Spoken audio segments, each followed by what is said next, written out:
All right, welcome to this look at. We're going to look at the letter C today.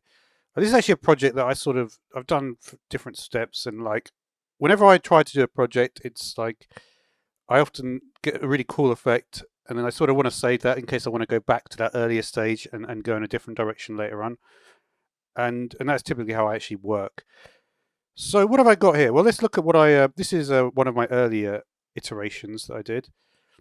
Again, we're sticking to the same format, just going through the alphabet. So we're on the letter C now.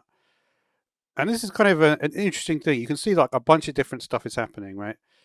Um, so let's have a look and sort of go through it and see what we've got in this little package here. So I've got something called C scale. So what's happening there? Here you can see the it's getting changing size. What's in this one? C flash. In this one, this is just a 20 frame animation where basically it has 10 frames in. Let's just take a look at this.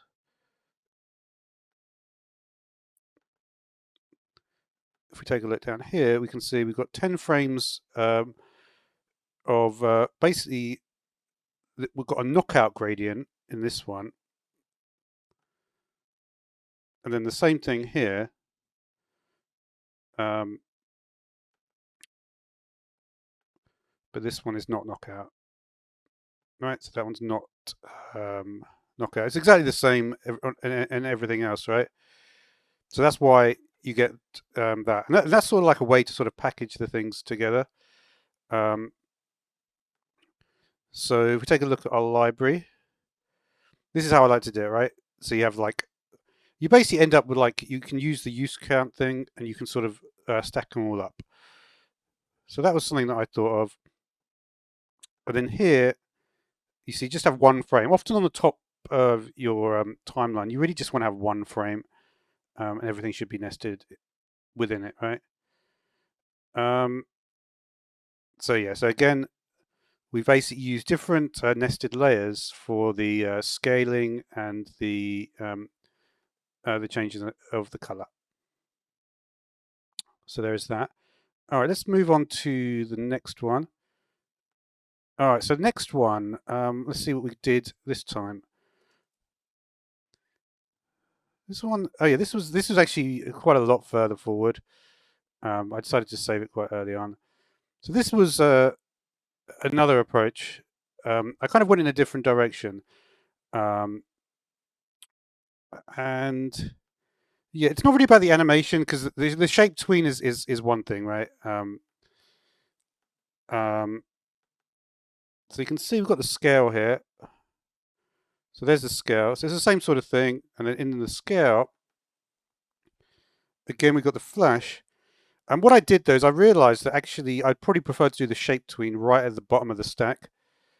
So this time, if we go in here, you see we've got another one underneath, right? And here's where you can do all the shape tweening stuff. Like, and the advantage of doing it this way, right, is you can basically just choose any shape you want at the end, and it will just do all the operations from the higher levels, right? So I was thinking I want to try and get it to a square. This is like a kind of like, you can use shape hints. There's also like other ways, more modern ways to do it that I haven't really looked at that much. But the point is very simple, right? Anything can go in this keyframe, right? I can remove this tween. I can put absolutely anything in this keyframe that I want, right? I can clear the keyframe, have a blank keyframe, and then whatever shape I wanted in there, I can do, right? If I want to have some, let's see, if I want to have like this there, for instance, I mean, this might even look better. Actually, it probably does look better. So I might just go for this. But do you see what I mean? Like, and the point is once we go back to the top, see, we have something completely different, right? So it's like, and then but we still have all the everything else is completely fine, right? Um, I mean, the thing is, yeah, I do have the scaling here, right? Yeah, that's the thing. It's like you could combine the two into a sort of a combined thing. The other thing as well, sometimes you do have to like because I wanted to scale it. I could even have no scaling. I could have removed the scaling, but I like the way the library file worked. I even organized it there. Scale, because this is kind of useful, right? If you have multiple layers on each one, this is kind of like the whole process. I think, like if you have multiple because it's kind of quite easy to understand now, right? Um, um, so here on the twist, here on the in C twist, we have the twists, right? So that could be the path deformation. Here on the C flash layer, you can see there is the flash. And then if we had another layer with a different thing on it, we could also have the flashing on that layer, right? Because so basically it's like saying, let's put all these, let's like group similar processes together. There's obviously different ways to doing this, but this is the way that I think is quite a smart way to do it. You could have all the different processes together, right? Um, and then we could have like the C scale layer, and there's the scaling. Um, obviously, like I did, to be fair, I did do this bit incorrectly, right? Because this, really what I should have done is I should have looked at the registration point and I should have said, you know what, we're not going to change the size of it that much, right? So we do it very small here.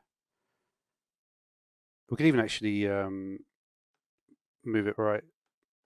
Let's actually try and get it a bit closer to where it should be, right? So that actually, yeah, that's actually worked quite well. I could do stuff with shape hints, but it's actually the transitions actually occurred quite well there. Let's see how that looks on the. Yeah, I mean it's a little bit too high, but um,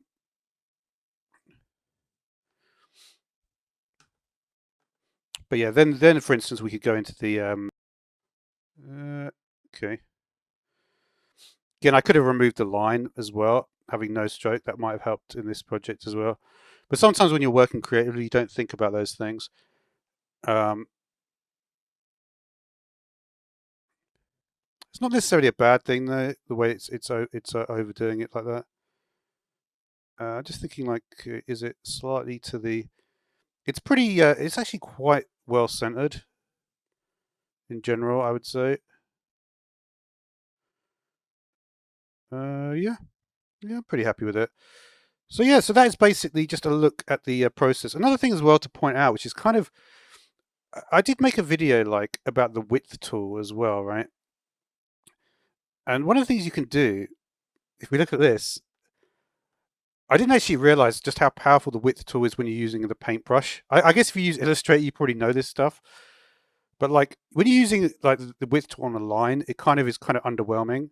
But when you actually like, I just literally just took the letter and turned it into a paintbrush, right? So you can see that um, you basically get the choice in the style. If you make it turn it into a paintbrush, there it is, right? You get that choice. So it's very simple to just, and then you can, you can just do like a much bigger one. You can even do like the waviness stuff, right, with it. That's still not big enough. Let's